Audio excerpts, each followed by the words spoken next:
कहानी शुरू होती है जब जाओ जाओ को एक अजनबी आवाज सुनाई देती है। वो आवाज कहती है, जाओ जाओ, तुम्हारा स्वागत है इस नई दुनिया में। तुम्हारा मिशन है इस कहानी के हीरो और हीरोइन को करीब लाना और अपनी खुद की बुरी किस्मत को बदलना। तभी जाओ जाओ को उसका दोस्त बताता है कि कल वैलेंटाइन डे है और हीरो लू सिचन ने हीरोइन सुई को डेट पर बुलाया है। जाओ जाओ को झटका लगता है।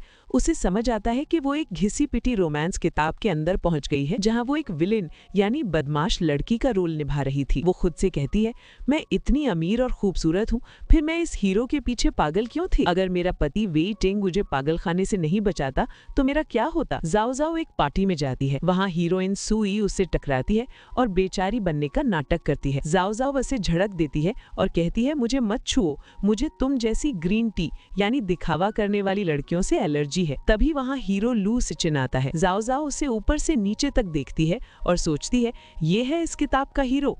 इतना बड़ा बिजनेसमैन बनता है पर अपनी गर्लफ्रेंड के लिए एक अच्छी ड्रेस तक नहीं खरीद सकता। लू सिचन को गुस्सा आता है और वो उसे लालची कहता है। जाओ जाओ पलटकर जवाब देती है, पैसे से प्यार करने में क्या बुराई है? क्या तुम्हारी इज्जत की कोई कीमत है? वो उसे चुनौती देती है कि अगर वो इतना ही अमीर है तो नुकसान के बदले 1 करोड़ रुपए दे। हीरो की बोलती बंद हो जाती है। जाओ जाओ को याद आता है कि उसने गुस्से में अपने पति वेई टिंग को तलाक देने के लिए फोन किया था, लेकिन अब उसे एहसास होता है कि वेई टिंग इस दुनिया का सबसे ताकतवर आदमी है। वो सोचती है, मुझे इस हीरो को छोड़ना होगा और अपने इसी ताकतवर पति के साथ चिपक कर रहना होगा। दूसरी तरफ वेई टिंग के दोस्त उसका मजाक उड़ाते हैं कि उसकी पत्नी ने तलाक मांगा है, पर वेई टिंग मुस्कुराते हुए कहता है, तुम कुमारे लोग नहीं समझोगे, ये हम पति पत्नी का प्यार जताने का तरीका है। जाओ जाओ जब घर पहुंचती है तो नौकरानी हैरान रह जाती है कि आज वो गुस्सा नहीं कर रही और कुछ तोड़ फोड़ नहीं रही। जाओ जाओ अपने दिमाग में मौजूद सिस्टम जिसका नाम सुई सुई है से बात करती है। जाओ जाओ पूछती है, अगर मैं अपने पति वेई टिंग के मजे लूं, उसके पैसे खर्च करूं और उसके साथ रहूं तो क्या कहानी बिगड़ जाएगी? सिस्टम जवाब देता है, नहीं, जब तक हीरो हीरोइन की प्रेम कहानी चलती रहेगी तुम अपनी लाइफ जैसे चाहे जियो, कोई दिक्कत नहीं है। जाओ जाओ खुश हो जाती है। अब वो तय कर लेती है कि वो फालतू के हीरो के पीछे नहीं भागेगी, बल्कि अपने अमीर और हैंडसम पति वेई टिंग के साथ ऐश करेगी। जाओ जाओ खुद को लुभाने की तैयारी करने से पहले आईने में देखती है। वो सोचती है, मैं तो बहुत सुंदर होनी चाहिए, फिर मैं ऐसी क्यों दिख रही हूँ? उसे पता चलता है कि ये सब उसकी सहेली लिन रो की चाल थी। लिन रो ने उसे जानबूझकर इतना गंदा मेकअप करवाया था ताकि हीरो लू सिचेन उसे नापसंद करे और झाओ झाओ की बेइज्जती हो। झाओ झाओ शुक्र मनाती है कि ये सिर्फ मेकअप था। वो अपना चेहरा साफ करती है और उसकी असली खूबसूरती सामने आ जाती है। झाओ झाओ सोचती है कि इतना गंदा मेकअप होने के बाद भी वेई टिंग ने उसे तलाक नहीं दिया, इसका मतलब वो उससे सच्चा प्यार करता है। फिर उसे डर लगता है कि कहीं वेई टिंग खुद दिखने में बदसूरत न हो, लेकिन जैसे ही वेई टिंग कमरे में आता है, झाओ झाओ उसे देखकर दंग रह जाती है। वो बहुत ही हैंडसम और डैशिंग है। वो दिल ही दिल में कहती है, इतना सुंदर, ये है मेरा सस्ता पति, ये तो भविष्य का बहुत बड़ा बिजनेस टाइकून है, कितना कूल है। वेई टिंग बहुत ठंडा व्यवहार करता है। वो कहता है, तुमने पार्टी में जो भी तमाशा किया हो, हम तलाक नहीं ले सकते। एक अच्छी पत्नी बनकर रहो, तुम बाहर जो भी करो, मुझे फर्क नहीं पड़ता। झाओ झाओ तुरंत कहती है, मैं तुम्हें कभी तलाक नहीं दूंगी। वेई टिंग उसे गौर से देखता है और पूछता है, क्या तुमने प्लास्टिक सर्जरी कराई है? तुम बदली हुई लग रही हो। झाओ झाओ बहाना बनाती है कि सुबह उसका एक्सीडेंट हो गया था और सिर पर चोट लगने की वजह से उसे पुरानी बातें याद नहीं है। वो कहती है, मैं अब सुधरना चाहती हूँ और एक नई शुरुआत करना चाहती हूँ। झाओ झाओ प्यार से वेई टिंग का हाथ छूने की कोशिश करती है, लेकिन वेई टिंग उसे झिड़क देता है। वो कहता है, किसने कहा तुम्हें मेरा हाथ छूने के लिए? अपनी हद पार मत करो, हमारी शादी सिर्फ एक समझौते के लिए हुई है, इसमें कोई प्यार नहीं है। झाओ झाओ को बुरा लगता है और वो उसे पत्थर दिल सीईओ कहती है। वेई टिंग को झाओ झाओ के व्यवहार पर शक होता है। वो अपने असिस्टेंट किन को बुलाता है और कहता है, पता करो कि क्या इसने सच में प्लास्टिक सर्जरी कराई है। इसके घर यानी जिन परिवार के नौकरों से इसकी खासियतों के बारे में पूछो। उसे यकीन नहीं हो रहा कि उसकी पत्नी रातों रात इतनी कैसे बदल गई। अगली सुबह वेई टिंग झाओ झाओ के लिए एक खास मेकअप और स्टाइलिंग टीम भेजता है। आज वैलेंटाइन डे है। झाओ झाओ उससे पूछती है, क्या तुम मेरे साथ रहोगे? वेई टिंग कहता है, साथ रहने में कोई दिक्कत नहीं है, पर तुम्हारी शर्त क्या है? तुम्हें क्या चाहिए? कोई कंपनी का राज या पैसा? झाओ झाओ बिना झिझक के कहती है, मुझे कुछ पैसे ट्रांसफर कर दो। वेई टिंग हैरान हो जाता है और कहता है, तुम्हें पैसों की कमी है? शादी के वक्त तो तुम्हें अपने परिवार से बहुत संपत्ति मिली थी। वेई टिंग झाओ झाओ को याद दिलाता है कि दादाजी और उसके परिवार ने उसे बहुत सारी जायदाद और तोहफे दिए थे, झाओ झाओ मन ही मन सोचती है कि इस शरीर की पुरानी मालकिन कितनी बड़ी बेवकूफ थी, जिसने सारा पैसा घाटे वाले बिजनेस में लगा दिया और फालतू खर्चों में उड़ा दिया। अब उसके पास अपना खुद का डिजाइन स्टूडियो खोलने तक के पैसे नहीं हैं। वो कहती है, मुझे पैसों की कमी नहीं है, पर ज्यादा पैसे किसे बुरे लगते हैं। तभी उसके फोन पर 22.22 मिलियन, लगभग 2 करोड़ से ज्यादा का मैसेज आता है।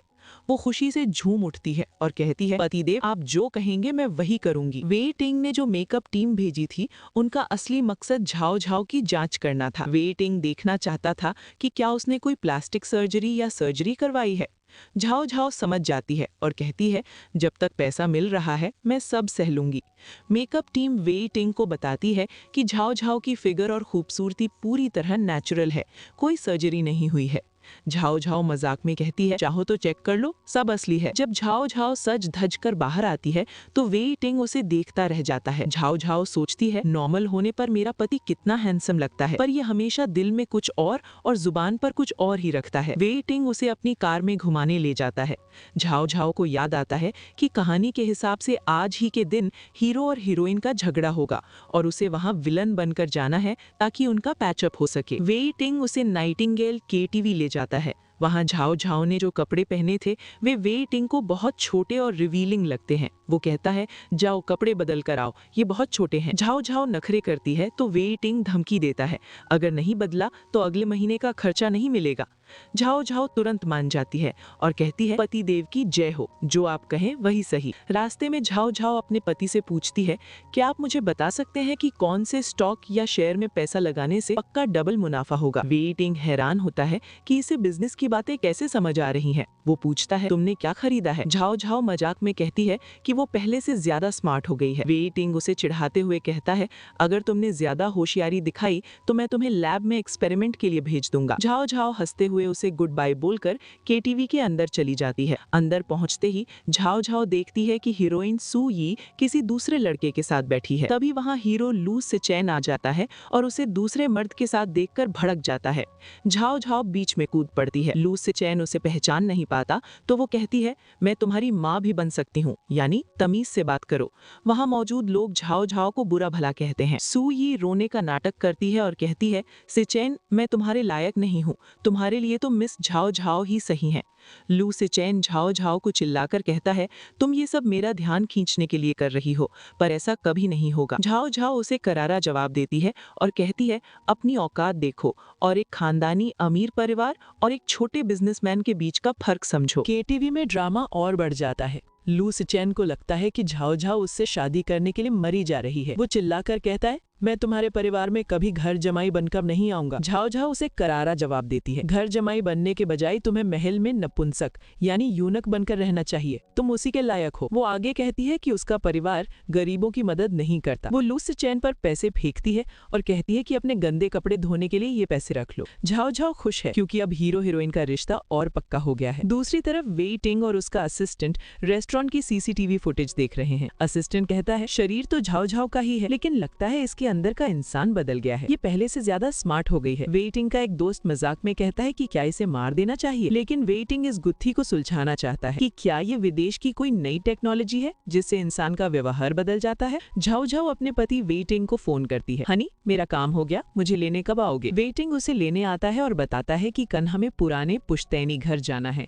दादाजी विदेश से वापस आए हैं और वो झाओ झाओ से मिलना चाहते हैं। झाओ झाओ पूछती है, अगर मैंने अच्छा बर्ताव किया तो क्या दादाजी मुझे इनाम में करोड़ों रुपए देंगे। वे टिंग कहता है, तुम उम्मीद रख सकती हो। झाओ झाओ को एक खूबसूरत लड़की दिखती है। उसे लगता है कि कहानी के हिसाब से अब पति की पुरानी प्रेमिका व्हाइट मूनलाइट की एंट्री हो गई है। वो सोचती है, अब मेरी जिंदगी बर्बाद हो जाएगी, पति मुझे धोखा देगा और कोई मुझे प्यार नहीं करेगा। लेकिन जब वे घर पहुंचते हैं तो दादाजी उन दोनों को साथ देखकर बहुत खुश होते हैं। दादाजी कहते हैं, लोग कहते थे तुम दोनों की जोड़ी अच्छी नहीं है, पर मुझे लगता है तुम दोनों एक दूसरे के लिए ही बने हो। एक लड़की जो वे टिंग की कजिन है, झाओ झाओ को एक भारी सा तोहफा देती है। झाओ झाओ को लगता है कि ये कोई सौतन है, इसलिए वो वे टिंग से चिपक जाती है और कहती है, पतिदेव ये तोहफा बहुत भारी है, आप ही उठाओ। लेकिन जब उसे पता चलता है कि वो लड़की वेइटिंग की बहन है तो वो तुरंत बदल जाती है। वो वेइटिंग की बॉडी का मजाक उड़ाते हुए कहती है, पतिदेव आपकी बाजू की मसल्स कुछ खास नहीं है, आपको थोड़ी एक्सरसाइज करनी चाहिए। आप अब 24 के हो गए हैं, जल्द ही 30 के हो जाएंगे, बुढ़ापा आ रहा है। दादाजी वेइटिंग और उसके भाई को काम से अंदर बुलाते हैं। बाहर झाओ झाओ अपनी ननद के साथ अकेली रह जाती है।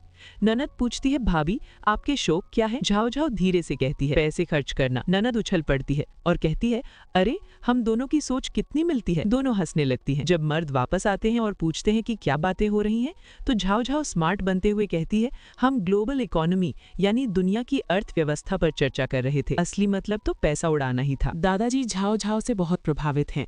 वो कहते हैं, झाओ झाओ ने डिजाइनिंग पढ़ी है और उसे फाइनेंस यानी पैसों की भी समझ है, तुम दोनों में बहुत कुछ मिलता जुलता होगा। दादाजी एक बड़ा तोहफा देते हैं जिसे देखकर झाओ झाओ मन ही मन कहती है, मैं अपने इस मनी ट्री यानी पैसों के पेड़ यानी वेटिंग का बहुत अच्छे से ख्याल रखूंगी, इसे कोई मुझसे नहीं छीन सकता। लेकिन दादाजी असली बात पर आते हैं और कहते हैं, शादी का असली मतलब तालमेल है, मैं जल्द से जल्द अपने परपोते का चेहरा देखना चाहता हूँ। झाओ झाओ और वेटिंग ये सुनकर हैरान रह जाते हैं। झाओ झाओ बहाना बनाती है कि उसकी ग्रेजुएशन अभी बाकी है, अभी पढ़ाई पर ध्यान देना है। लेकिन दादाजी अड़े हुए हैं कि अब बच्चों की बात को एजेंडा पर रखना होगा। वेटिंग की कजिन भी मजे लेते हुए कहती है, भाभी आप तो मुझसे भी छोटी निकली। दादाजी जिद करते हैं कि आज रात दोनों पुराने पुश्तैनी घर में ही रुकेंगे। मुसीबत तब बढ़ती है जब दादाजी दोनों को एक ही कमरे में सोने के लिए कहते हैं। वेटिंग कहता है, क्या तुम दादाजी को बताना चाहती हो कि हम साथ नहीं सोते? झाओ झाओ को डर है कि अगर दादाजी को पता चला कि उनके बीच अनबन है तो उनके तोहफे हाथ से निकल जाएंगे। वो कहती है, ठीक है हम समझौता कर लेंगे। कमरे के अंदर झाओ झाओ बिस्तर के बीच में एक लाइन खींच देती है, चू रिवर एंड हान बॉर्डर,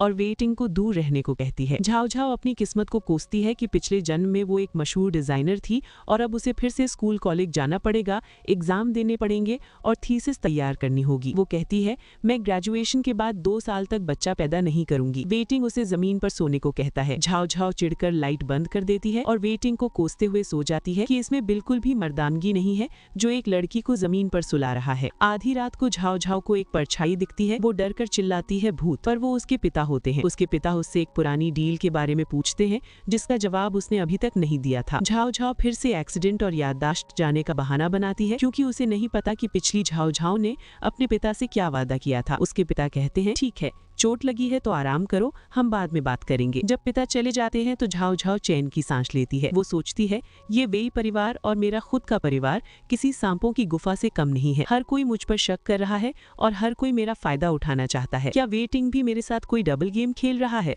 उसे समझ आ जाता है कि यहाँ सर्वाइव करना इतना आसान नहीं होने वाला। जैसे ही हमारी हीरोइन झाओ झाओ दबे पांव लौटकर रूम में वापस आती है तो हमारा हीरो वेटिंग उसे पकड़कर दीवार से सटाकर वेटिंग झाओ झाओ से पूछता है, अरे तुम कहाँ गई थी? झाओ झाओ चिढ़कर जवाब देती है, मैं जमीन पर सोई थी, मेरा कंधा दर्द कर रहा है, क्या मैं थोड़ी देर एक्सरसाइज करने भी नहीं जा सकती? वो वेटिंग को बताती है कि नीचे उसे उसके पिता जिन फादर मिले थे। वेटिंग पूछता है कि उसके पिता किस बात पर विचार करने को कह रहे थे। झाओ झाओ फिर वही रटा रटाया जवाब देती है, मैंने उनसे कह दिया कि मेरा दिमाग खराब हो गया है और मुझे कुछ याद नहीं है। वेटिंग को अब भी शक है। झाओ झाओ उसे यकीन दिलाने के लिए अजीबोगरीब कस्में खाने लगती है। वो कहती है, अगर मैं झूठ बोल रही हूँ तो मुझ पर बिजली गिर जाए। जब वेटिंग को यकीन नहीं होता तो वो अपनी सबसे बड़ी कमजोरी की कसम खाती है, अगर मैं झूठ बोलूं तो मैं कंगाल हो जाऊं और अपनी पूरी जिंदगी में कभी कोई लग्जरी सामान या ब्रांडेड चीजें न खरीद पाऊं। ये सुनकर वेटिंग कहता है, अगर शांति से जीना चाहती हो तो अपने पिता के चक्करों में मत पड़ो। वो बिस्तर झाओ झाओ के लिए छोड़कर स्टडी रूम में जाने लगा। झाओ झाओ ने उसे टोकते हुए कहा, ओ हेलो, कहाँ चले? तुम्हें इस बात का डर नहीं है कि दादाजी हम लोगों को पकड़ लेंगे? वेटिंग ने लापरवाही से जवाब दिया, जो होना है सो हो जाए, और इतना कहकर वो वहां से चला गया। झाओ झाओ उसे देखती रह गई और मन ही मन सोचने लगी कि वो बिना मेरी बात सुने ही चला गया। अगली सुबह जब झाओ झाओ की आंख खुली तो उसे पिछली रात की धुंधली यादें आने लगी। उसे याद आया कि जब वो रात में लौट कर आई थी तब वेटिंग ने उसे दीवार से सटाकर किस किया था। जब वो उसके साथ मेकआउट करना चाहता था तब झाओ झाओ ने उसे रोक दिया था। वेटिंग ने उससे पूछा था, क्यों? क्या इस बात का डर है कि बाहर खड़े लोग हमारी आवाज सुन लेंगे? खुद को झकझोरते हुए वो बिस्तर पर उठ बैठी और बुदबुदाई, हाय रब्बा, ये कैसा बुरा सपना था। तभी वेटिंग की आवाज आई, मैं उठकर तैयार भी हो गया और तुम अभी तक लेटी हुई हो। झाओ झाओ ने झट से उठकर पूछा, तुम कब उठ गए? वेटिंग मजे लेते हुए कहता है, ठीक तब जब तुमने लगातार 3 बार ना कहा। झाओ झाओ शर्म के मारे पानी पानी हो जाती है और सोचती है, इससे अच्छा तो मैं मर जाती, ये क्या देख लिया उसने। तभी नौकर आकर बताते हैं कि दादाजी नाश्ते पर इंतजार कर रहे हैं। झाओ झाओ हड़बड़ी में बिस्तर से नीचे गिर जाती है घुटनों के बल, जिस पर वेटिंग चुटकी लेता है। हमारे परिवार में सुबह सुबह इस तरह प्रार्थना करने का रिवाज नहीं है। जब वे नाश्ते की केबिल पर पहुंचते हैं तो माहौल बहुत अजीब होता है। सबको लगता है कि रात को इन दोनों के बीच कुछ हुआ है। वेटिंग की कजिन और बाकी घर वाले झाव झाव को देखकर मुस्कुरा रहे हैं। कजिन कहती है, नवविवाहित जोड़ों के बीच इतनी मिठास होना नॉर्मल है। भाभी के चेहरे की चमक सब बयां कर रही है। झाव झाव का चेहरा शर्म से लाल हो जाता है और वो वेटिंग से कहती है, पतिदेव कुछ तो बोलो, ये सब क्या सोच रहे हैं। लेकिन वेटिंग और भी बड़ा धमाका करता है। वो कहता है, तुमने कल रात बहुत मेहनत की है, तुम्हें अपनी सेहत का ख्याल रखना चाहिए और अच्छे से खाना चाहिए। झाव झाव इस शर्मिंदगी से बचने के लिए तुरंत वहां से भागने का फैसला करती है। वो कहती है, दादाजी मुझे स्कूल के लिए देर हो रही है, मुझे निकलना होगा। वो मन ही मन खुद को याद दिलाती है कि वो यहाँ सिर्फ ऐश करने नहीं आई है, बल्कि उसका असली काम तो हीरो और हीरोइन की लव स्टोरी को आगे बढ़ाना है।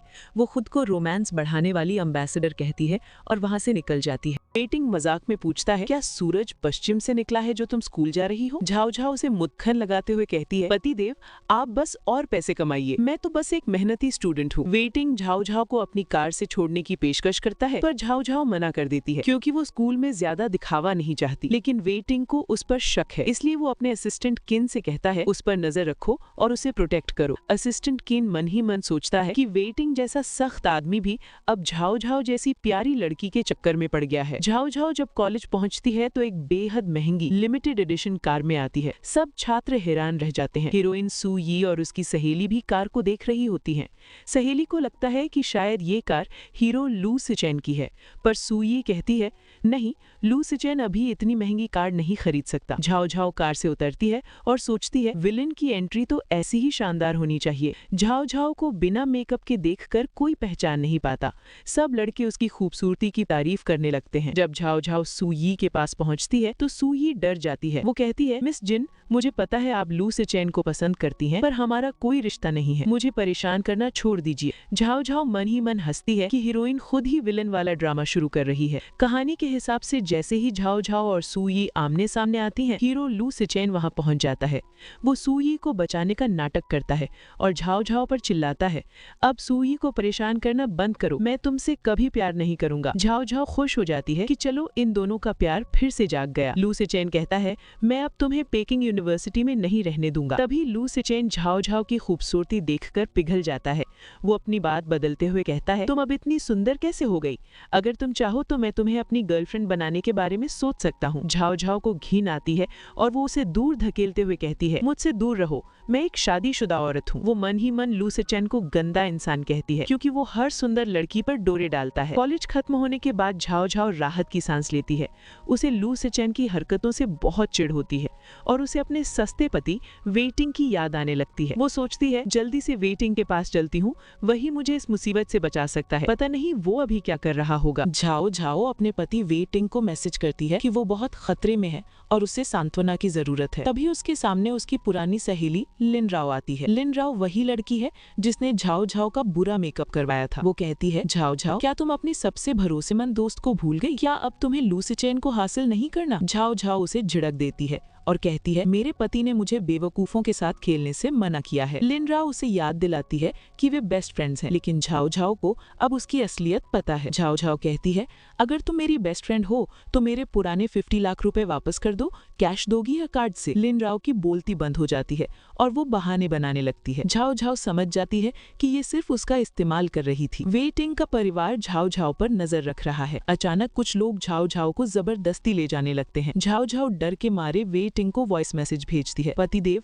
मुझे वे शहर के लोग उठाकर ले जा रहे हैं, अगर मैं मर गई तो अगले जन्म में फिर तुम्हारी पत्नी बनूंगी। वेटिंग को जब ये पता चलता है तो वो गुस्से में उसे बचाने के लिए निकलता है।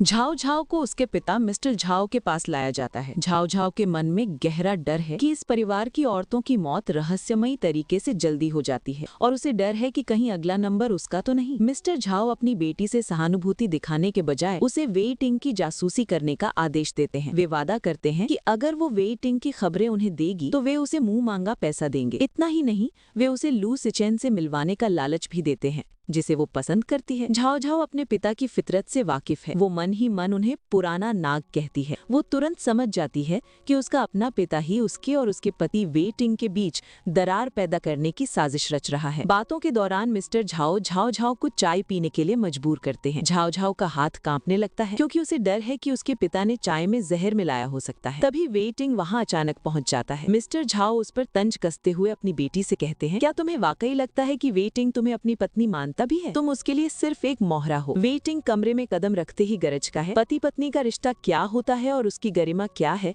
ये मैं आपको बहुत अच्छे से समझा सकता हूँ। वो गुस्से में झाओ झाओ के हाथ से चाय का प्याला छीनकर जमीन पर पटक देता है। टूटे हुए प्याले को देखकर वो ठंडे स्वर में कहता है, जमीन पर गिरी चाय मुर्दों को याद करने के लिए होती है। आज से हमारा आपसे रिश्ता खत्म है। उस गर्मा गर्म बहस के दौरान झाओ झाओ को थोड़ी चोट लग जाती है या वो नाटक करती है। वो वे टिंग से कहती है, चलो यहाँ से चलते हैं, अगर मेरा चेहरा खराब हो गया तो मैं तुम्हें छोड़ूंगी नहीं। वो वे टिंग को कहती है कि अब वो कुछ दिन घर पर ही रहेगी क्योंकि वो इस सूजे हुए चेहरे के साथ कॉलेज नहीं जा सकती। वे टिंग उसे सहारा देकर वहाँ से ले जाता है। जाओ जाओ वे टिंग से पूछती है, क्या तुमने कभी मुझ पर शक नहीं किया? क्या तुम्हें डर नहीं लगा कि मैं उस पुराने आदमी सौतेले पिता के साथ मिलकर कोई खेल खेल रही हूँ? वे टिंग शांति से जवाब देता है, अगर मुझे शक होता तो मैं तुम्हें वापस घर नहीं लाता। जाओ जाओ उसे समझाती है कि वो आदमी बहुत चालाक है और वो उनके बीच दरार डालना चाहता है। वो कहती है, मैंने उसकी दी हुई चाय तक नहीं पी, देखा मैं कितनी स्मार्ट हूँ। जाओ जाओ वे टिंग को फिक्र जताते हुए कहती है कि वो अपने पिता पर हाथ ना उठाए, वरना समाज उसे बुरा कहेगा और उनकी कंपनी के शेयर गिर जाएंगे, जिससे पैसा कम हो जाएगा। वे टिंग उसकी बातों से इम्प्रेस होता है और तभी जाओ जाओ के फोन पर नोटिफिकेशन आता है, 20 मिलियन युआन करीब 23 करोड़ रुपए आपके खाते में जमा कर दिए गए हैं। जाओ जाओ खुशी से पागल हो जाती है और चिल्लाती है, पतिदेव आपको मेरे भगवान हो। वह तुरंत शॉपिंग के लिए ऑर्डर देना शुरू कर देती है। जाओ जाओ अपने चेहरे की चोट का बहाना बनाकर खुद को कंफर्ट देने के लिए अपनी ननद वे टिंग की कजिन जू शुली के साथ एक क्लब हुआयान जाती है। वो कहती है, मेरा चेहरा खराब हुआ है तो क्या मैं मेल मॉडल्स के साथ एंजॉय भी नहीं कर सकती? वहाँ हैंडसम लड़के देखकर जाओ जाओ बहुत खुश होती है। वे टिंग की कजिन बताती है कि दादाजी ने उसे घर में कैद कर रखा है क्योंकि वो विदेश में एक मॉडल बन गई थी और अब मनोरंजन जगत यानी एंटरटेनमेंट इंडस्ट्री में जाना चाहती है। दादाजी चाहते हैं कि वो उनकी कंपनी में इंटर्नशिप करे। वो जाओ जाओ से मिन्नत करती है, भाभी आप भारी को मना लो, अगर वो मान गए तो कोई मुझे नहीं रोकेगा, बस उन्हें एक किस करना या मीठी बातें करना, वो मान जाएंगे। जाओ जाओ मन ही मन सोचती है कि उसे तो अभी तक वे टिंग के तकिए तक का पता नहीं है, यानी वो साथ नहीं सोते, तो वो उसे कैसे मनाएगी। लेकिन फिर उसे याद आता है कि कहानी के हिसाब से हीरोइन सू यी जल्द ही एक मशहूर एक्ट्रेस बनने वाली है। जाओ जाओ को लगता है कि अगर जू शुली भी इंडस्ट्री में आ जाए तो कहानी को आगे बढ़ाना आसान होगा। वो इसे एक गुड डील मानकर राजी हो जाती है। तभी वहाँ वे टिंग अपने दोस्तों के साथ उसी क्लब में बिजनेस मीटिंग के लिए पहुंच जाता है। उसके दोस्त उसका मजाक उड़ाते हैं कि वो हमेशा सीरियस रहता है।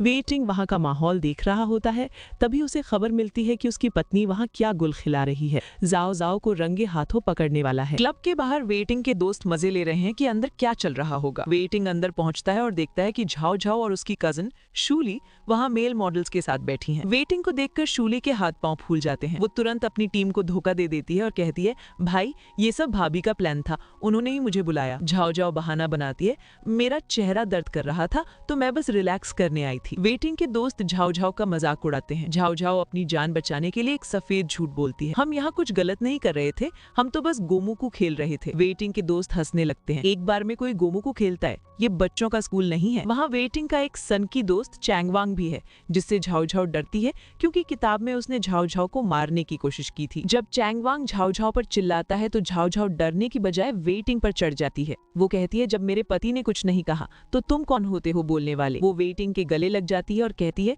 मैं आज यही मर जाऊंगी पर अपनी जगह से नहीं हिलूंगी। वे टिंग उसे शांत करता है और चैंगवांग से कहता है कि वो शूली को घर छोड़ दे। झाओ झाओ को डर लगता है कि कहीं चैंगवांग रास्ते में शूली का खून न कर दे। घर लौटते समय वे टिंग गुस्से में है। शूली झाओ झाओ को ब्लैकमेल करती है, भाभी अगर आपने भाई को मेरी एक्टिंग के लिए नहीं मनाया तो मैं उन्हें बता दूंगी कि कल रात आप कह रही थी कि 19 साल के कॉलेज के लड़के पुराने मर्दों वे टिंग से ज्यादा हैंडसम हैं। झाओ झाओ घबराकर वे टिंग की चापलूसी शुरू कर देती है, अरे नहीं, मैंने तो बस ये कहा था कि कॉलेज के लड़के थोड़े दिलचस्प होते हैं, पर पतिदेव आप तो मेरे असली हीरो हैं। झाओ झाओ वे टिंग के कंधे दबाती है और उसे लॉलीपॉप ऑफर करती है। वो कहती है, पतिदेव शूली का सपना है एक्ट्रेस बनना, आप तो इतने बड़े भाई हैं कि आप उसकी मदद नहीं करेंगे। वेटिंग पहले मना करता है क्योंकि ये इंडस्ट्री खराब है, पर झाओ झाओ के बहुत गिड़गिड़ाने पर वो मान जाता है। वो कहता है ठीक है, लेकिन वो किस कंपनी में काम करेगा इसका फैसला मैं करूंगा। झाओ झाओ खुशी से झूम उठती है। वेटिंग झाओ झाओ की चापलूसी और मेहनत से खुश होकर उसे अपना अनलिमिटेड ब्लैक कार्ड यानी सप्लीमेंट्री कार्ड दे देता है। वो कहता है तुम्हें जो खरीदना है खरीद लो,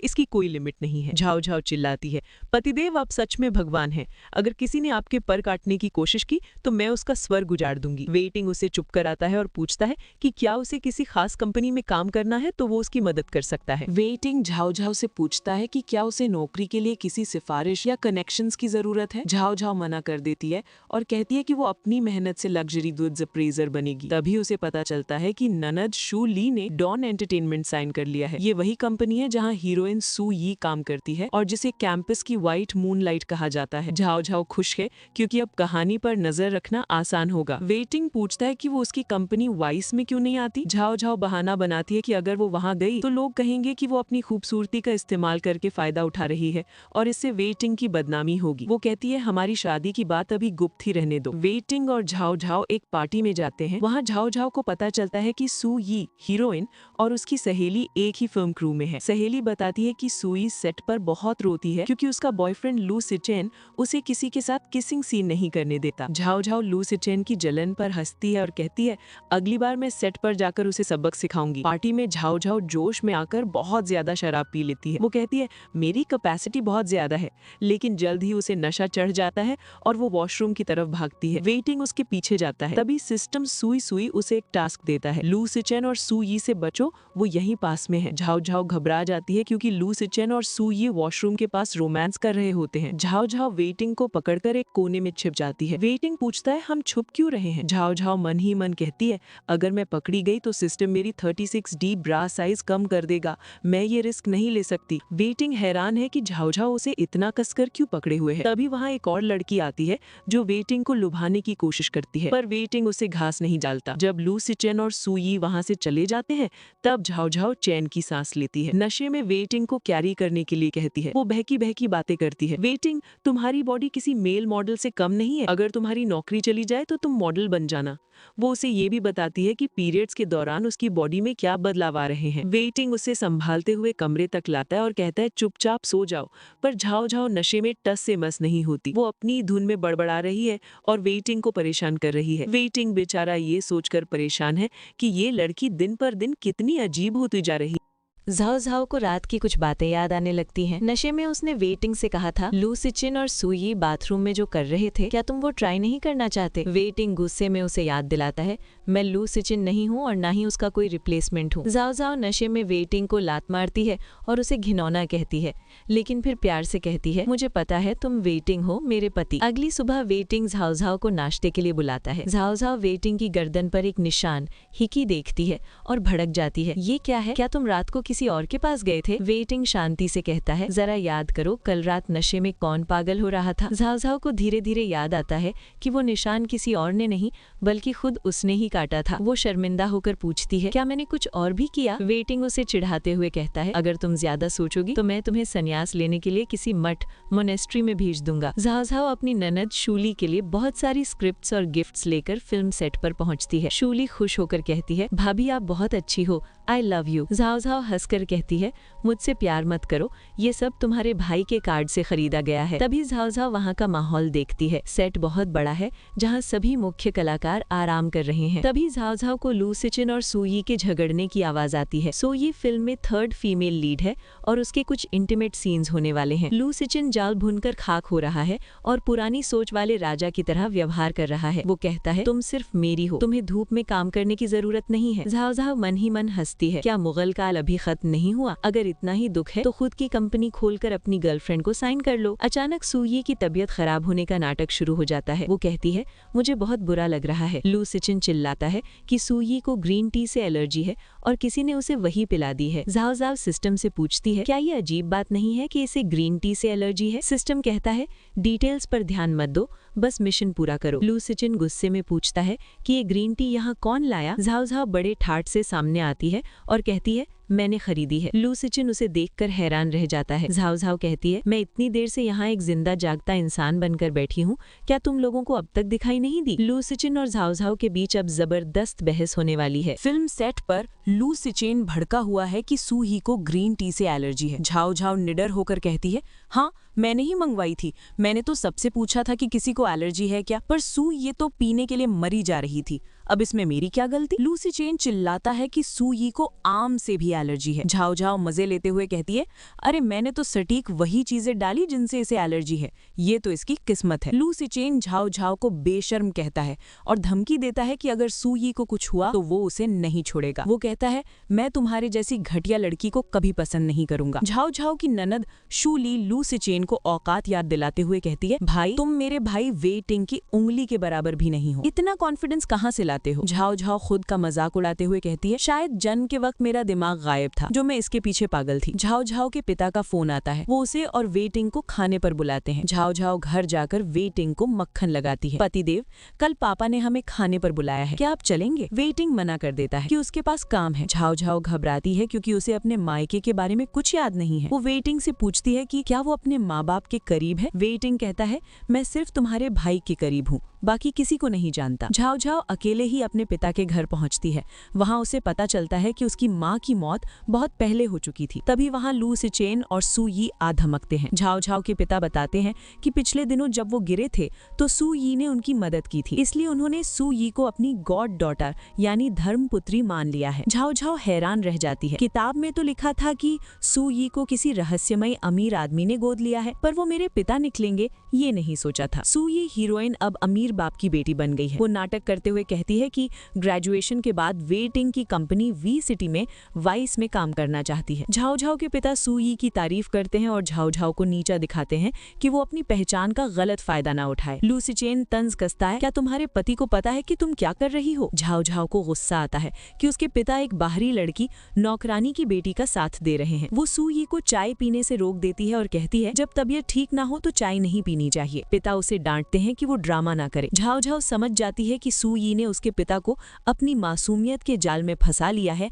ताकि वो वे टिंग के करीब पहुंच सके। झाओ झाओ अपने पिता के घर में बहुत दुखी महसूस करती है। उसे ताजुब होता है कि वे टिंग तो उसे एक नजर में पहचान गया था कि वो बदल गई है, लेकिन उसका सगा बाप अब भी उसे समझ नहीं पा रहा और उसे बदतमीज कह रहा है। झाओ झाओ सोचती है कि ऐसे घर में खाना खाने का कोई मतलब नहीं है जहाँ उसकी कोई कद्र नहीं। सू ये मासूम बनने का नाटक करती है और कहती है, मिस झाओ झाओ, मेरी वजह से आपके और आपके पिता के बीच कड़वाहट आ रही है। झाओ झाओ उसे बीच में ही टोकती है और कहती है, इतना दिखावा मत करो। उसके पिता चिल्लाते हैं, झाओ झाओ चुपचाप बैठो, मैंने कहा था वे टिंग को साथ लाना, तुम फिर भी अकेली आई और यहाँ तमाशा कर रही हो। झाओ झाओ का पारा चढ़ जाता है। वो कहती है, आज यहाँ मौजूद कोई भी इंसान मेरे साथ एक टेबल पर बैठकर खाना खाने के लायक नहीं है। जब सूये के पिता होने की बात आती है तो झाओ झाओ ताना मारती है, क्या तुम्हारे खुद के पिता नहीं है जो मेरे बाप के पीछे पड़ी हो? जब सूये ज्यादा नाटक करती है तो झाओ झाओ उसे कूड़ादान यानी डंपिंग ग्राउंड कहती है और उसे एक जोरदार थप्पड़ जड़ देती है। सूये और लू सिचेन हक्के बक्के रह जाते हैं। उसके पिता हाथ उठाने ही वाले होते हैं कि तभी वहाँ वे टिंग की एंट्री होती है। वे टिंग को देखकर झाओ झाओ तुरंत बेचारी बन जाती है। वो वे टिंग के पास दौड़कर जाती है और कहती है, पतिदेव देखो, ये लोग मुझे मारना चाहते थे और मुझे जबरदस्ती ठंडी ड्रिंक पिला रहे थे, जबकि उसे एलर्जी या पीरियड्स थे। वे टिंग का चेहरा गुस्से से लाल हो जाता है। वो झाओ झाओ के पिता से कहता है, मिस्टर जिन, क्या आपने मुझे यहाँ अपनी पत्नी का अपमान देखने के लिए बुलाया था? झाओ झाओ के पिता सफाई देते हैं कि वो सिर्फ अपनी बेटी को शिक्षा दे रहे थे। वे टिंग ठंडे लहजे में कहता है, जब इसकी शादी मुझसे हुई थी तब ये वेई परिवार का हिस्सा बन गई थी। इसे थप्पड़ मारना मतलब मेरे चेहरे पर थप्पड़ मारना है। वो आगे एक बड़ा धमाका करता है। लगता है जिन परिवार का मालिक बदलने का वक्त आ गया है। वो झाओ झाओ से पूछता है, तुमने फाइनेंस पढ़ा है, क्या तुम अपने पिता की जगह कंपनी संभालना चाहोगी? झाओ झाओ मुस्कुराकर कहती है, क्यों नहीं, मुझ में बहुत ताकत है। घर लौटने के बाद झाओ झाओ खुश है, लेकिन रात को उसे फिर से एक डरावना और अजीब सपना आता है जिसमें वो वे टिंग के साथ कुछ अजीब हरकतें कर रही है। वो चिल्लाते हुए जागती है, नहीं ऐसा मत करो। तभी सामने वे टिंग खड़ा होता है जो उसे अजीब नजरों से देख रहा होता है। झाओ झाओ शर्म से लाल हो जाती है और अपनी गलती छुपाने के लिए वे टिंग कर ही चिल्लाने लगती है, सब तुम्हारी गलती है, तुम यहाँ क्या कर रहे हो? रात के ड्रामे के बाद जाओ जाओ वे टिंग से पूछती है, तुम मुझे डरा क्यों रहे हो, नीचे क्यों जा रहे थे? वे टिंग बताता है कि वो उसके पेट दर्द के लिए दवाइयाँ और गर्म पानी की बोतल यानी हैंड वार्मर्स लेने जा रहा था। जाओ जाओ भावुक होकर कहती है, मेरे पिता अंधे हैं जो मुझ जैसे प्यारी बेटी को छोड़कर दूसरों को पसंद करते हैं। वेटिंग उसे सांत्वना देते हुए कहता है कि उसका भाई अच्छा इंसान है और वो खुद भी अब उसका परिवार है। जाओ जाओ खुश होकर कहती है, पतिदेव आप मेरे लिए सबसे अच्छे हो। अगली सुबह वेटिंग जाओ जाओ को अपनी कंपनी के डिज़ाइन डिपार्टमेंट में ले जाता है। वो सबका परिचय जाओ जाओ से करवाता है और कहता है, आज से ये हमारी टीम का हिस्सा है, सब इनका ख्याल रखना। ऑफिस के लोग जाओ जाओ की खूबसूरती देखकर दंग रह जाते हैं। कुछ लोग मजाक में असिस्टेंट किन से पूछते हैं, क्या ये आपकी गर्लफ्रेंड है? तभी वहां जियांग वेई नाम की एक लड़की आती है जो जाओ जाओ की दोस्त बनने का नाटक करती है। वेटिंग के दोस्त उसे चेतावनी देते हैं, क्या तुम सच में इस औरत को अपनी पत्नी मान चुके हो? भूल गए पिछली बार इसने तुम्हारे स्टडी रूम से कुछ चुराने की कोशिश की थी। वे कहते हैं कि सुंदरता एक श्राप है और उसे तलाक दे देना ही बेहतर है। लेकिन वेटिंग का मानना है कि अब जाओ जाओ बदल चुकी है। वो कहता है, भले ही उसके मन में कुछ भी हो, उसे अपने पास रखकर ही उस पर नजर रखी जा सकती है। तभी पता चलता है कि वेटिंग की कजिन शूली को दादाजी ने घर से निकाल दिया है। शूली अब रहने के लिए जगह ढूंढ रही है। वो वेटिंग के पास आती है और उसे मनाने की कोशिश करती है, लेकिन वेटिंग सख्त बना रहता है। शूली जाओ जाओ से मदद मांगती है, भाभी भाई को मना लो वरना मैं बर्बाद हो जाऊंगी। शाम को जब वेटिंग घर लौटता है तो शूली शिकायत करती है कि वो बहुत देर से आया है। जाओ जाओ मन ही मन सोचती है कि वेटिंग एक वर्कहॉलिक है, लूसी चैन जैसा दिखावा करने वाला नहीं।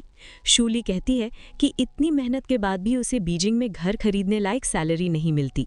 वो अपने भाई से एक घर गिफ्ट में मांगती है, पर वेटिंग उसे अनसुना कर देता है। असली ड्रामा तब शुरू होता है जब शूली पूछती है, भाभी मैं किस कमरे में सोऊंगी? जाओ जाओ उसे कमरा दिखाती है।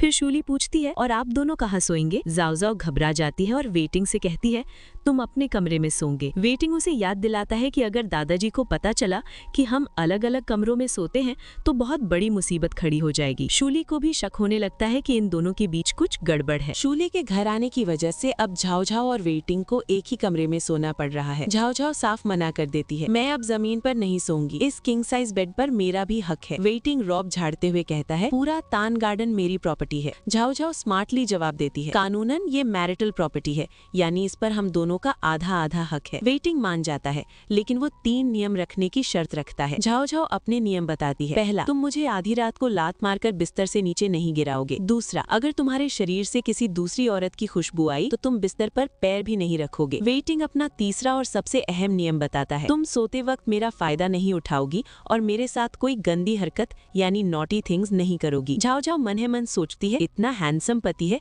अगर मैं इसका फायदा ना उठाऊं तो नुकसान तो मेरा ही। तभी उसे वहाँ कुछ दिखाई दिया और वो चिल्लाकर हमारे हीरो के ऊपर चढ़ गई। उसने उसे बिस्तर पर लिटाया। जब सुबह हुई तो वो उससे चिपक कर सो रही थी। वो उसकी छाती दबाने लगी। हमारा हीरो बोला, और कितनी देर तक दबाओगी? ये सुनकर वो चिल्लाकर उठ बैठी। उसने मासूम बनकर कहा, मुझे लगा मैं सपना देख रही थी, मैं अभी यहाँ से जाती। वेटिंग की हालत खराब है। वो रात का कच्चा चिट्ठा सुनाता है, रात 11 बजे तुमने मुझे लात मारी, 3 बजे कंबल छीन लिया, 4 बजे तुम मेरी बाहों में घुस गई और सुबह 6 बजे तक तुमने मुझे पूरी तरह जकड़ रखा था। झाओ झाओ शर्मिंदा होकर माफी मांगती है और वादा करती है कि आज रात वो शांति से सोएगी। वेटिंग अपने डार्क सर्कल्स छुपाने के लिए कंसीलर ढूंढ रहा है। झाओ झाओ जब ऑफिस पहुंचती है तो वहाँ एक नया रायता फैल चुका है।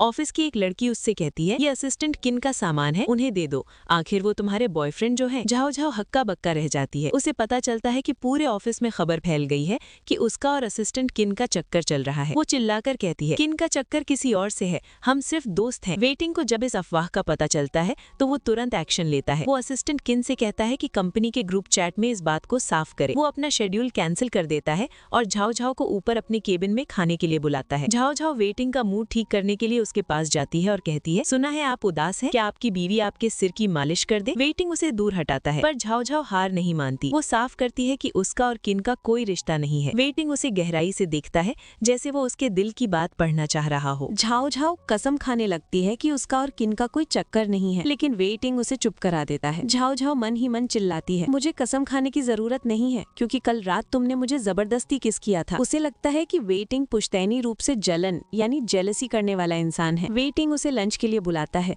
पर झाओ झाओ नखरे दिखाते हुए कहती है, मेरा मुंह दर्द कर रहा है, कल रात की किसकी वजह से। मैं खाना नहीं खा सकती। वेटिंग खुद उसके लिए खाना भिजवाने का इंतजाम करता है। वेटिंग अपने दो दोस्तों गुजुए और चेंग वांग को ऑफिस बुलाता है। गुजुए मजे लेते हुए कहता है, तीसरे भाई पक्का तुमने झाओ झाओ को नाराज किया है। आखिर तुम दोनों की उम्र में काफी फासला है और तुम बहुत बोरिंग और कम बोलने वाले हो। वो चेंग वांग को भी झाड़ता है कि उसने भी शूली का दिल दुखाया था। गुजुए सलाह देता है कि लड़कियों को मनाने के दो ही तरीके हैं, पहला मीठी बातें और दूसरा ढेर सारे तोहफे। गुजुए वेटिंग का फोन लेकर झाओ झाओ को मैसेज टाइप करने का नाटक करता है, मेरी प्यारी बीवी मुझे माफ कर दो। वेटिंग चिढ़ जाता है। झाओ झाओ ने पहले कसम खाई थी कि अगर वो झूठ बोले तो वो कभी अमीर न बने। वेटिंग के दोस्त उसे शुभकामनाएं देते हैं कि बिजनेस में तो वो सफल है, पर प्यार के मामले में उसकी किस्मत अभी खराब है। तभी वेटिंग की कजिन शूली झाओ झाओ के पास आती है। झाओ झाओ उसे बताती है कि वेटिंग ने उसे जबरदस्ती किस किया। वो गुस्से में कहती है, वो मेरा पहला किस था और उसने मेरी इजाजत भी नहीं ली। शूली हंसते हुए कहती है, अरे तुम तो पुरानी शादीशुदा जोड़ी हो, इसमें बुरा क्या है। वो झाओ झाओ को समझाती है कि वेटिंग को वो लड़कियां पसंद है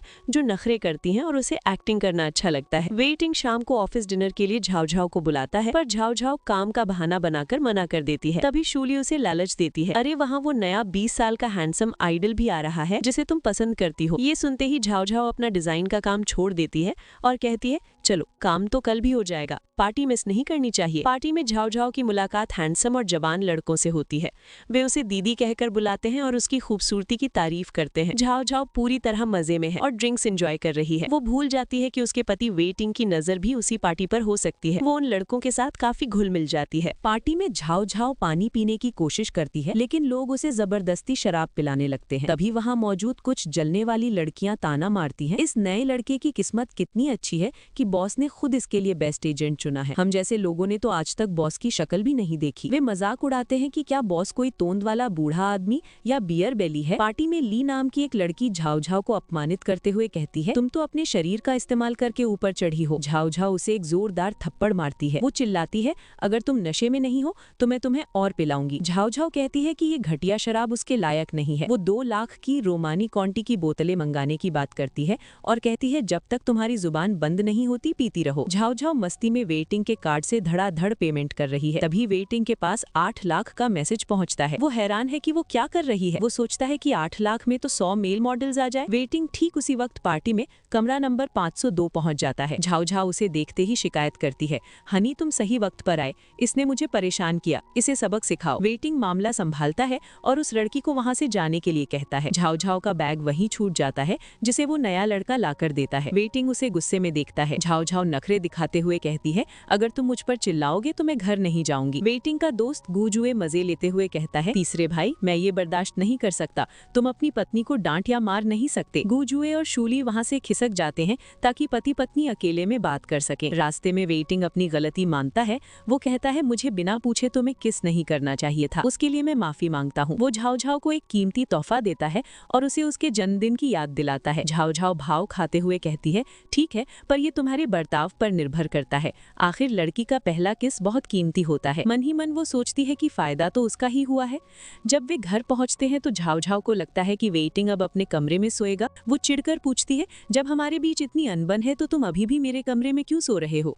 वेटिंग शांति से उसे देखता रहता है, जैसे कह रहा हो कि अब वे अलग नहीं रह सकते। वे परिवार की कंपनी वाइस में एक नई लड़की की एंट्री होती है जिसका नाम शू है। वो वेटिंग की जूनियर है और उसी यूनिवर्सिटी से पढ़कर आई है। वो बड़ी चालाकी से कहती है, मुझे वेटिंग के साथ काम करने में कोई दिक्कत नहीं है, आखिर हमारे परिवारों के बीच पुराना रिश्ता है। वेटिंग उसे अपने कैबिन के बाहर सेक्रेटरी की पोजीशन दे देता है, जिसे सुनकर ऑफिस के बाकी लोग, खासकर वाइस प्रेसिडेंट डेंग, मजे लेने लगते हैं। ऑफिस में गॉसिप शुरू हो जाती है कि वेटिंग का किसी के साथ चक्कर चल रहा है। जियाम वे जो झाओ झाओ की दोस्त बनी घूम रही थी, झाओ झाओ से कहती है, तुम सबसे सुंदर हो, लेकिन वो नई लड़की भी बहुत प्यारी है, कहीं तुम्हें वेटिंग पसंद तो नहीं। झाओ झाओ मन ही मन सोचती है कि ये डेंग नाम का बुढ़ा जानबूझकर आग लगा रहा है ताकि वेटिंग की इमेज खराब हो और वो खुद सीईओ बन सके। जब झाओ झाओ वेटिंग के केबिन में पहुंचती है तो वेटिंग मजाक में कहता है, ऑफिस में खबर है कि मैंने कोई रखेल रखी है। झाओ झाओ पलट कर कहती है, वासना इंसान को अंधा बना देती है मिस्टर वे, लेकिन भूलिए मत मेरे पास असली मैरिज सर्टिफिकेट है। वेटिंग उसे पास बुलाता है, पर झाओ झाओ नखरे दिखाते हुए अपना जूस पीने चली जाती है। तभी नई सेक्रेटरी शू बिना नॉक किए केबिन में घुस आती है। वो बड़े प्यार से वेटिंग को सीनियर कहकर बुलाती है और कहती है मुझे कुछ बातें समझ नहीं आ रही थी इसलिए पूछने आ गई। वैसे भी अंकल वेई यानी वेटिंग के पिता ने बताया था कि आपकी पत्नी दिमागी रूप से ठीक नहीं है तो आप उसे नजरअंदाज कर सकते हैं। वो झाओ झाओ की तरफ इशारा करते हुए कहती है कि वेटिंग के लिए शू परिवार यानी उसका अपना परिवार बेहतर चुनाव है। झाओ झाओ को गुस्सा आ जाता है। वो शू से कहती है तुम्हें शर्म नहीं आती? जब तुम्हें पता है कि वो शादीशुदा है तो ऐसी बातें करने की हिम्मत कैसे हुई? क्या तुम्हारी कोई प्रोफेशनल एथिक्स नहीं है? वो उसे केबिन से बाहर जाने को कहती है और पूछती है क्या तुम हमें डेट करते हुए देखना चाहती हो? क्या तुमने इसके पैसे दिए हैं? शू चिढ़कर वहाँ से चली जाती है। शू के जाने के बाद झाओ झाओ वेटिंग से कहती है कि वो अपनी एक्टिंग के पैसे लेगी। वेटिंग उसे काम पर लगा देता है और कहता है आज का कैंडल स्टिक चार्ट एनालाइज करके मुझे दो। तभी शू दोबारा बहाने से केबिन में घुसती है कि वो कोई डॉक्यूमेंट भूल गई है। वो जानबूझकर झाओ झाओ के पास से गुजरती है, लेकिन झाओ झाओ अपनी हाई हील्स का इस्तेमाल करके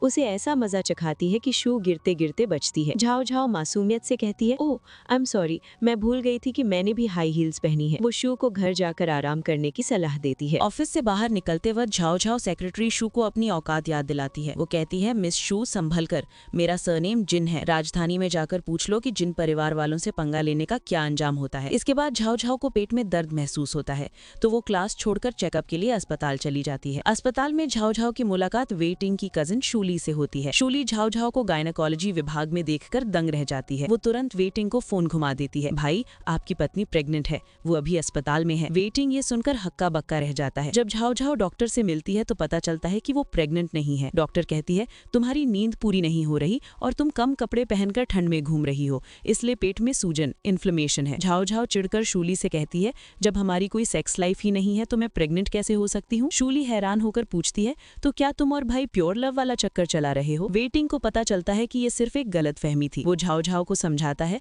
कि आइंदा अकेले अस्पताल ना जाए। फिर वो कहता है मैं कल बिजनेस ट्रिप के लिए बॉस्टन जा रहा हूँ, हमारे रिश्ते के बारे में गहराई से सोचो। झाओ झाओ मजाक में कहती है क्यों ना हम एक बार ट्राई करके देखें, वैसे भी मेरा कोई नुकसान नहीं है, बस फिजिकल जरूरतें पूरी हो जाएंगी और मैं प्रेग्नेंट भी नहीं होंगी। वेटिंग उसे टोक देता है और कहता है कि वो वापस आकर उसका जवाब सुनेगा। वेटिंग के जाने के बाद झाओ झाओ को नींद नहीं आती। वो सुई सुई से पूछती है कि आगे क्या होने वाला है। सिस्टम कहता है एक बहुत बड़ी घटना होने वाली है जो हीरो और हीरोइन की जिंदगी बदल देगी। झाओ झाओ चिढ़ जाती है कि ये सिस्टम भी मर्दों की तरह धोखेबाज है, कुछ साफ साफ नहीं बताता। वेटिंग जब वापस आता है तो झाओ झाओ उसे सरप्राइज देने एयरपोर्ट पहुंच जाती है। वो उसे हनी हनी कहकर पुकारती है, लेकिन तभी वेटिंग के साथ एक और हैंडसम लड़का आता है। झाओ झाओ उसे पहचान नहीं पाती। वो लड़का दुखी होकर कहता है तुम अपने सगे भाई को भी नहीं पहचान रही? वेटिंग बताता है कि एक्सीडेंट की वजह से इसकी याददाश्त चली गई है। झाओ झाओ का सगा भाई यानी जिन परिवार का बेटा वापस आ गया है और अब कहानी में एक नया मोड़ आने वाला है। वेटिंग जैसे ही एयरपोर्ट से बाहर निकलता है रिपोर्टर्स उसे घेर लेते हैं।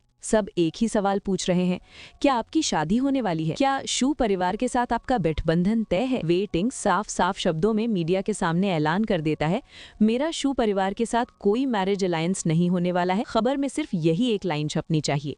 झाओ झाओ दूर खड़ी ये सब देख रही होती है।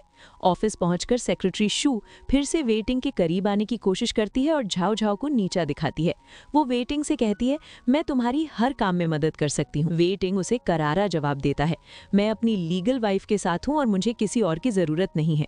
वो शू को तुरंत नौकरी से निकाल देता है। वेटिंग बताता है कि उसने अपने बिजनेस ट्रिप के दौरान शू परिवार के विरोधियों से हाथ मिला लिया है, इसलिए अब उसे शू परिवार की परवाह नहीं है। ऑफिस के केबिन में वेटिंग और झाओ झाओ अकेले हैं। वेटिंग उसे पास खींचता है तो झाओ झाओ शर्माते हुए कहती है अरे अभी हम ऑफिस में हैं। वेटिंग कहता है 1 हफ्ता हो गया है, क्या तुम्हें मेरी याद नहीं आई? झाओ झाओ कहती है कि रात को घर पर बात करेंगे, पर वेटिंग का सब्र जवाब दे रहा है। तभी झाओ झाओ के भाई जिन मुंह का फोन आता है। वो कहता है कल घर पर डिनर है, अपने पति को भी साथ लाना। अब मैं वापस आ गया हूँ, कोई तुम्हें परेशान नहीं कर पाएगा। मैंने उस बुढ़े को पहले ही सुना दिया है। वेटिंग झाओ झाओ के साथ उसके घर जाने के लिए तैयार हो जाता है। झाओ झाओ जैसे ही अपने पिता के घर पहुंचती है वहां फिर से सू यी और लू सिचेन मौजूद होते हैं। पिता उन्हें देखकर खुश होते हैं, पर भाई उन्हें कुत्ते बिल्ली कहकर अपमानित करता है। तभी सिस्टम झाओ झाओ को एक नया टास्क देता है, हीरो को नशीली दवा पिलाओ ताकि हीरो और हीरोइन के बीच इंटीमेट सीन हो सके और कहानी आगे बढ़े। झाओ झाओ सोचती है कि अगर ये काम हो गया तो वो अपनी जिंदगी शांति से जी पाएगी। डिनर के दौरान झाओ झाओ बहाने से बाथरूम जाती है ताकि अपना मिशन पूरा कर सके। वहां वो सू यी और लू सिचेन को आपस में बात करते हुए सुनती है। दूसरी तरफ वेटिंग को झाओ झाओ की चिंता होती है। वो झाओ झाओ से कहता है मैं अपने परिवार से बेकार के लोगों को निकाल दूंगा। झाओ झाओ भावुक होकर उसे सच बताना चाहती है। वेटिंग, असल में मैं वो पुरानी वाली झाओ झाओ नहीं हूँ। वेटिंग उसे रोक देता है और कहता है, मुझे पता है और इसीलिए तुम मुझे अच्छी लगती हो। पार्टी में लू सिचेन झाओ झाओ को अकेले पाकर उसे लालच देता है। वो कहता है, मेरी कंपनी में इन्वेस्ट करो, मैं तुम्हें सुई के बराबर बना दूंगा, बस तुम वेटिंग को तलाक दे दो। झाओ झाओ उसे सड़ा हुआ कद्दू कहकर उसका मजाक उड़ाती है और उसे वहां से भगा देती है। झाओ झाओ को कहानी पूरी करने के लिए हीरो को दवा पिलानी थी, पर गलती से वो पानी वेटिंग पी लेता है। वेटिंग को बेचैनी होने लगती है। झाओ झाओ घबराकर पूछती है, क्या तुम ठीक हो? वेटिंग उसे शरारत से देखता है और कहता है, चलो यहाँ से चलते हैं। झाओ झाओ को एहसास होता है कि उसके पति को दवा का असर नहीं बल्कि उस पर प्यार आ रहा है। झाओ झाओ का भाई जिनमू पूरे शहर के सामने ऐलान करता है, जिन परिवार की सिर्फ एक ही बेटी है, झाओ झाओ। सुई जैसी लड़कियों का हमारे परिवार से कोई नाता नहीं है। वो अपने पिता को भी घर से दूर भेज देता है क्योंकि उन्होंने झाओ झाओ को परेशान किया था। वो झाओ झाओ को वचन देता है कि अब उसे कोई छू भी नहीं पाएगा, यहाँ तक कि वेटिंग भी नहीं। सुई जो कभी अमीर बनने के सपने देख रही थी, अब बर्बाद हो गई है। वो झाओ झाओ से जलते हुए पूछती है, मैं तुम्हारी जैसी क्यों नहीं बन पाई? झाओ झाओ जवाब देती है, क्योंकि मैं दूसरों से मुकाबला नहीं करती, सिर्फ वर्तमान को जीती हूँ। कुछ ही दिनों में खबर आती है कि लू सिचन की कंपनी दिवालिया हो गई है और उसे शहर से बाहर निकाल दिया गया है। वहीं सुई को उसकी हरकतों की वजह से एक पागल खाने में भेज दिया गया है। सारे विलन खत्म हो चुके हैं और सारे टास्क पूरे हो गए हैं। सुई सुई सिस्टम झाओ झाओ से कहता है, मुबारक हो झाओ झाओ, अब तुम इस कहानी की पाबंदियों से आजाद हो। झाओ झाओ भावुक हो जाती है क्योंकि सिस्टम ही उसका इकलौता राजदार था। सिस्टम उसे हमेशा खुश रहने का आशीर्वाद देकर गायब हो जाता है। वेटिंग झाओ झाओ से पूछता है, तुम हमेशा ऐसी अजीब हरकतें क्यों करती थी? झाओ झाओ हिम्मत जुटाकर सच बोल देती है, वेटिंग, मैं वो असली झाओ झाओ नहीं हूँ जिसे तुम जानते थे। वेटिंग मुस्कुराता है और कहता है, मुझे पता है, इसीलिए तो मैंने तुम्हें अपने पास रहने दिया। तुम उस पुरानी वाली से कहीं बेहतर हो। वो वादा करता है कि अब से वो अपनी सारी दौलत सिर्फ झाओ झाओ पर खर्च करेगा। झाओ झाओ ऑफिस में अपने साथियों के साथ गप्पे मार रही होती है, तभी वेटिंग वहां आ जाता है। झाओ झाओ को डर लगता है कि वो काम चोरी के लिए डांटेगा, पर वेटिंग सबके सामने उसे मिसेस वेई कहकर पुकारता है। पूरा ऑफिस तालियां बजाता है और वेटिंग ऑफिशियली अपनी शादी का ऐलान कर देता है। झाओ झाओ अब सिर्फ एक विलन सपोर्टिंग कैरेक्टर नहीं बल्कि अपनी जिंदगी की असली हीरोइन बन चुकी है। कैसी लगी आपको झाओ झाओ और वेटिंग की ये अनोखी लव स्टोरी? क्या आप ऐसी और कहानियों का एक्सप्लेनेशन देखना चाहते हैं? कमेंट्स में जरूर बताएं।